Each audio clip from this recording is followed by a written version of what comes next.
Is usually I use a spoon, don't see one, so you're going to have to. The rule in my house is that if you stand still long enough, you might just get painted. So I messed up.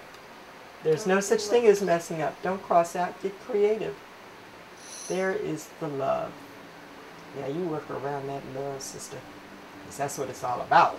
The show is called Faces of Eve, and it started out just Eve, but when I brought in my sisters, I was really inspired mostly out of wanting to see Aziza, which is Claudia Gibson Hunter, in the Women's Museum. She had done a piece called Nia in the Box, which is a wonderful series of work. And then when I went off and did the Eve thing, I had Nia in the Box in the back of my mind the whole time. So I came back inspired and ready to incorporate this, to put them together. I felt as though Nia was a very important part of the story of Eve. So Nia in Kiswahili is the word, is purpose, and the box. I began to work that through. So I grabbed her, and we knew that we needed a third person, and the natural complement to that, to both of our work, was Francine Haskins. So at this point the work is Francine, Haskins, myself, and Aziza. Work explores the ways in which those aspects of ourselves have been diminished because of racism, sexism, oppression, which comes from the outside, but also that has taken root within ourselves. Julie and I both do painting styles. We paint on furniture, bowls. We've written books. So we do a lot of the same things. The work about Eve, it's a part of Julie's way of trying to express her feeling about how women, especially black women, have been suppressed and still being suppressed around the world. So this is her response to that in a positive way. It's this declaration of Eve, now that the world has finally come to understand that Eve, or the first woman, was an African woman. This is going back and reclaiming not only who we are, but the revolution, and saying, okay, it's time to kick off our shoes and to roll up our sleeves and to get serious about making the revolution by not only raising up our children, but raising up that whole generation, raising up ourselves, raising up our race, and just kind of taking claim of who we are. As I was painting, I had this composition, this melody going in the back of my mind. When I was in Africa, there was a kalimba playing in the background, and I've just never, ever lost that wonderful feeling of serenity and utopia, basically. So I had that going on in the paintings.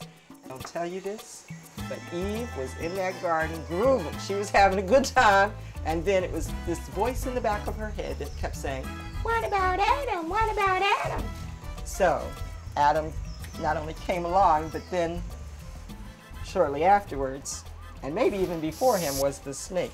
So we're kind of dealing with all of those aspects in the work. I've had a ball flipping this piece one way, painting it, flipping it another way, painting it, working. I'm still not finished yet because there is the snake. Now, a little while ago, and I know I wasn't supposed to go backward, but if you notice, the snake was over there, so you can start to see that the snake is kind of going from one canvas to the other, following me. And I can share with you this much. It's the beginnings of Adam. It's the beginnings of that. And of course, this is my apple coming open, and the apple is also starting to emerge, and you can start to see the apple in all kinds of different segments starting to appear. And basically, without telling too much about it, some of the text that's over here is telling Eve to stand up and to be strong, and don't take the rap for that apple. You know, don't take the rap. That apple isn't really your story. That's the story that Adam wrote. So we're also rewriting the story of Eve as we go into this Faces of Eve exhibit. We're rewriting the story of the Ebony Woman poem, and we're rewriting the future the way we want to write it. Of course, there's her story quietly written in Bayrographics, which is my own form of a visual written language that is supposed to actually be incorporated into the texture of the artwork.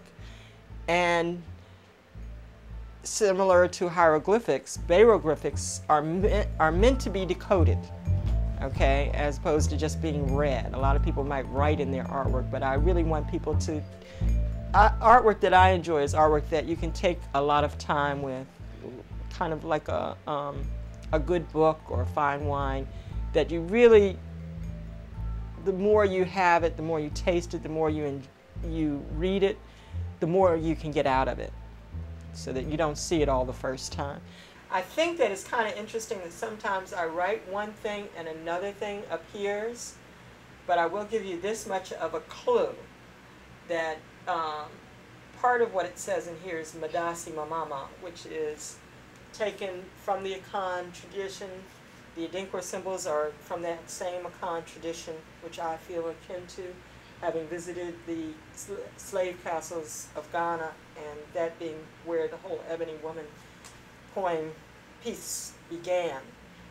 So Madasi Mamama is thank you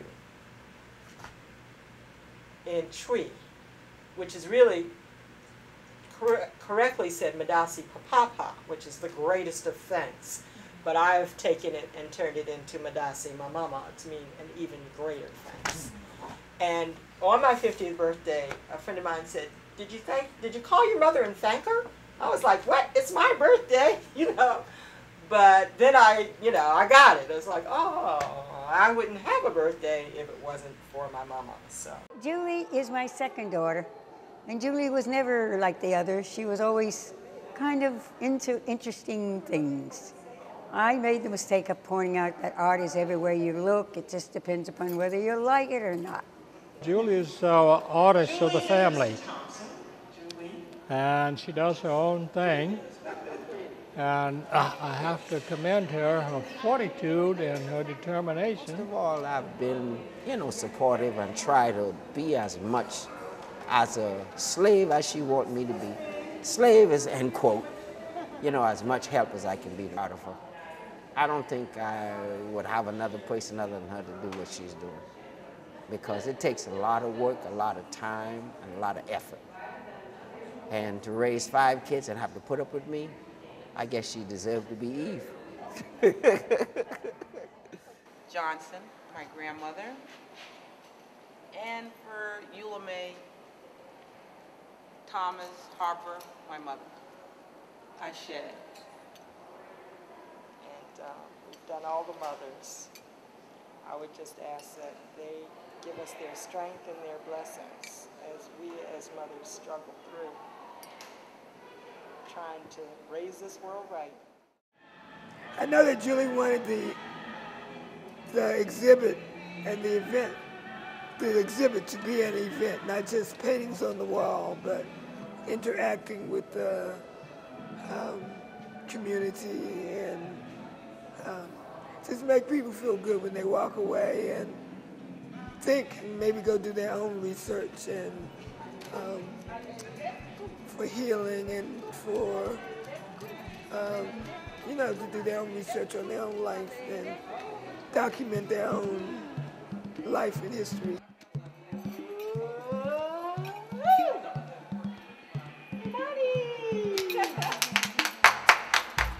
One of the things that this project holds for our people is the fact that women came together and we decided that we were going to do something.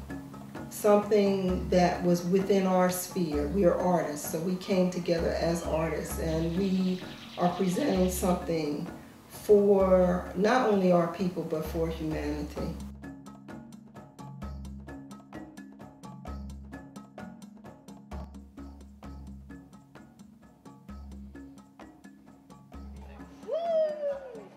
The whole idea of Eve was about mothering.